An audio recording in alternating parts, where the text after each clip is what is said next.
Hi ladies and gentlemen, welcome to my homemade radio. Say, what? That looks like a Magnum Deltaforce to me. Listen lads, it's true. This is only about 3 hours after I made the video regarding how I'm going to put this heatsink on, etc, etc. It's true. It's just that, let's just say that we have a real quickie, or I'm hoping that's what this is going to be. But I can assure you it's not going to be a quickie. But I've taken the lids off now. Let me just explain what's going on here. We have a Magnum Deltaforce. Don't ask me whether I like these radios, and don't ask me whether I don't like these radios. I'm not prepared to tell you. And that's because there certainly needs to be a lot of experimenting done with this type of radio. I swear to you lads, I can think of 27 good things to say about this radio. I can think of 5 fantastic things to say about this radio, but I can think of 40 things that's bad about this radio. Right? And it's the good points, and there really is some, I'll tell you, that really make you want to have a Magnum Deltaforce. Now I've got about 5 of these. I'm not too sure, but I've got a few of them. And every now and again I put one on and use one, and I've talked all over the place on it, all over the world on it. I haven't done Australia, but I've done everywhere but, if you know what I mean. Anyway, yeah, this particular radio, I got it off a friend of mine. He knows who he is if he's watching. This is the one that goes blue, as well as, you know, outstanding echo feature in them and stuff like that. And I mean real, I haven't got a mic on it now, or else I'd show you. Anyway, yeah, I got this off my mate for experimental purposes. I give him good money for it at the time, what they were going for. And when I got it off him, it worked perfect. Not to do with him, but I don't want you to, well, you don't, I haven't said who he is, but I can assure you, he's a good lad, you know, ladies and gents. He is a good lad. But I've had it now, I must have had it 3 or 4 years or something like that. And about 2 years ago, I brought it in to turn it on, and turned it on, and it worked great. And then it just went off. It lost its receiver, completely went, and I was completely, no TX. Just completely ignored my commands. Oh, front VFO readout and everything. I'll all go where I ask it to go, you know, no problem there, you know.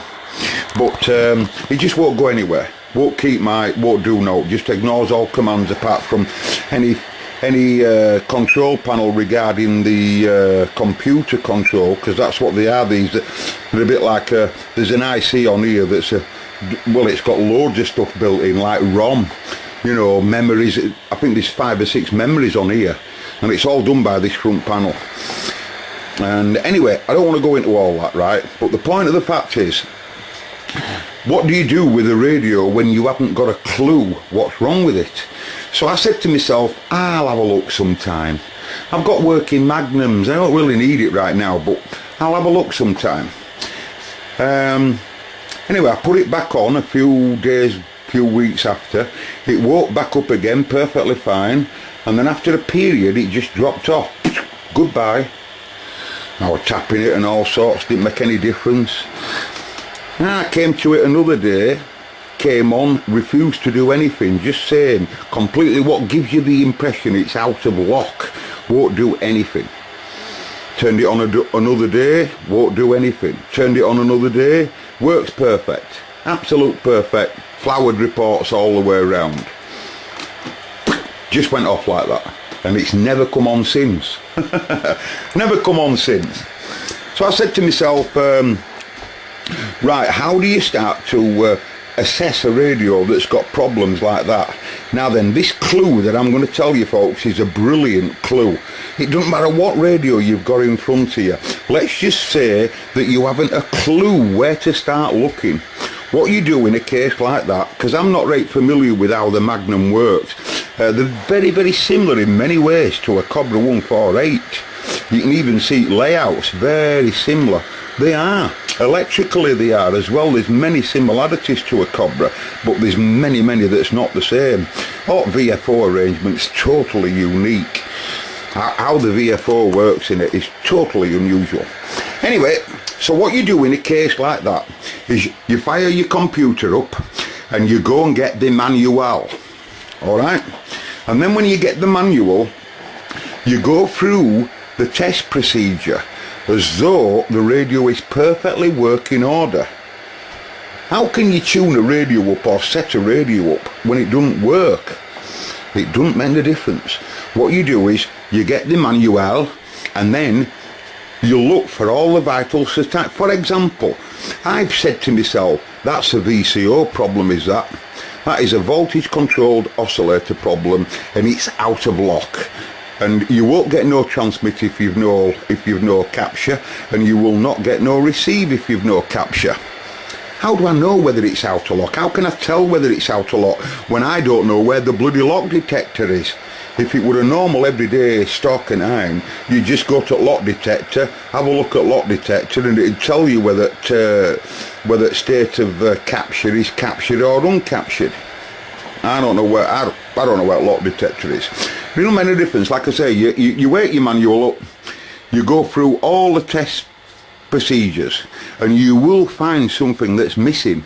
It'll say, have a look for signal here, have a look for this signal there, have a look for that. This signal should be this signal. But one of them will be missing. Something will be missing, and you'll probably find it by just going through the test procedure. Just so happens that the first thing that I look at on there tells you when you're in the setup mode, set the VCOs. That's the first thing that you do on this radio. Set the VCO. Put your voltmeter to resistor 348. 348.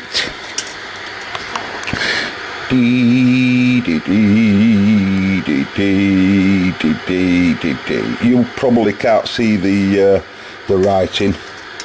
You probably can't see it, but I can. Resistor 348. Let me just pan back. It says anyway. It says on manual, you will find 1.8 volts. Oh really? I said to myself. What at 12 millivolts?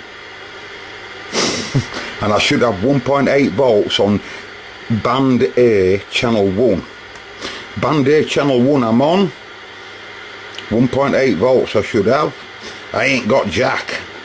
Now then, you can see as clear as I can see there 12 millivolts showing on the radio, on the meter. Right? Watch this. If I were to go ground potential, that'll be connected to ground. 12.8. If you don't believe me, that'll be connected to ground, that transformer. Well, it might have something on it, so we'll go to another one. Oh look, 12.7, let's go to another transformer. 12.7, let's go to another transformer. You get what I mean?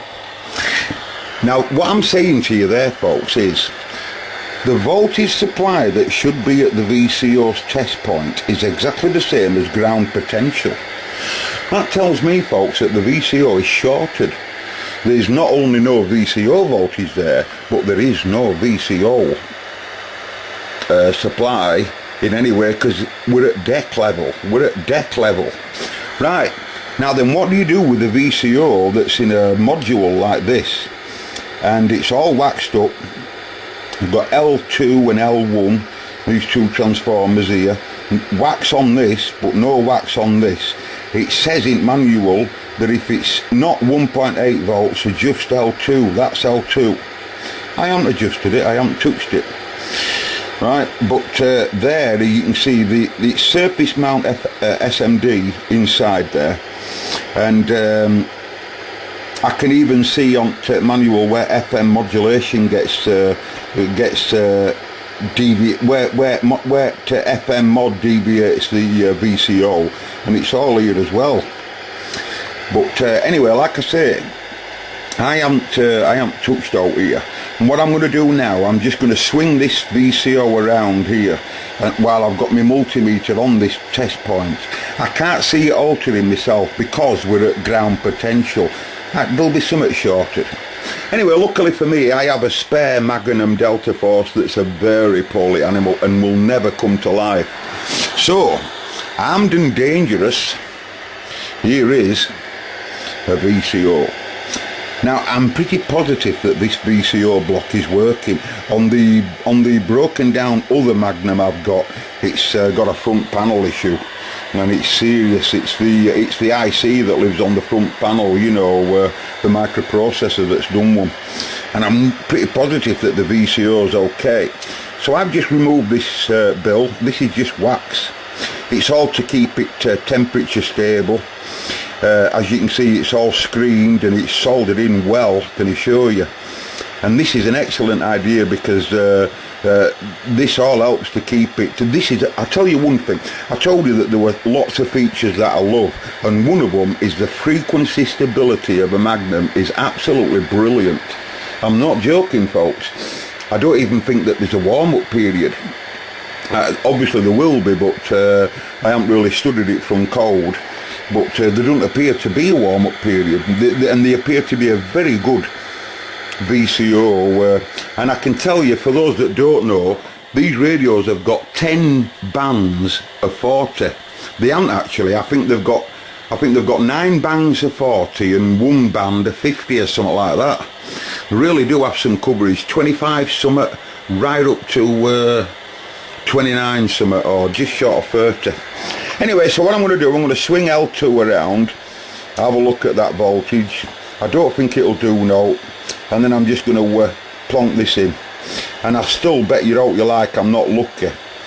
But if I plonk it in and it's still the same scenario, what I'll do when I take this out, when this comes out, I'll have a look at manual when it's out.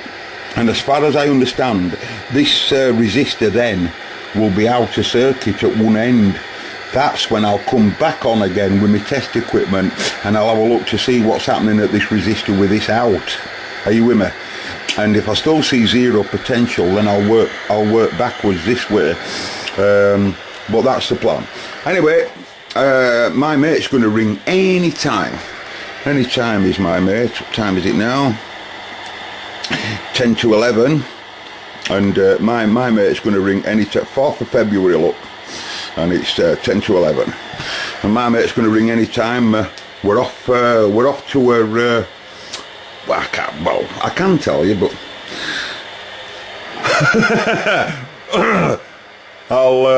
I'll get this sorted. Right, catch you in a bit, ladies and gents. I'll let you know what's happening further on. Q402, it's number 2, innit?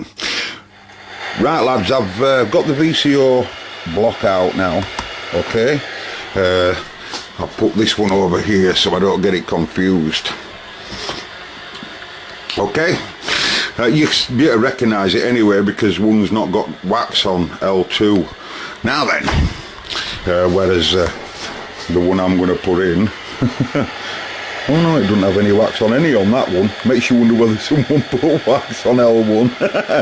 Anyway, the interesting thing is, look at this. When I now look at my voltmeter and I go to that test resistor, hey, oh man, I'm dropping down though. What am I like at the other side? This is a bit worrying. A minute ago, you see, I had my proper voltage there. I mean, obviously it's not going to be locked like. I wonder whether it's... I don't know about that. You see, I'm not so sure whether the VCO voltage at this test point comes from this side, comes from the VCO block side to this, or from this side in. Anyway, I best go and have a cup of tea now and refer to manual, right? And I'll refer to manual before I put my block back in. Alright, I'll catch you in a bit, lads. Hi ladies and gents, I have to keep this video short because my mate's coming now and it's working. I've just put the VCO block in I'll just look at that test point now. Yeah, you shouldn't have that there. Oh, that's because it's on different bands. It's on 29 megs now, folks, and the voltage moves at different 29,300. I got 29,300 at 10 microvolt going in, and looks like my mag is up and rolling again. So I'm gonna have to where is it? I'm gonna have to pull this. I mean, I don't have any equipment for SMDs, lads, at all. So what's exactly wrong in there? Oh, my battery's flashing now, folks, so I best get out of here. Hey, so I'll post this anyway. A Magnum up and rolling. I'll catch you in a bit, lads. All the best.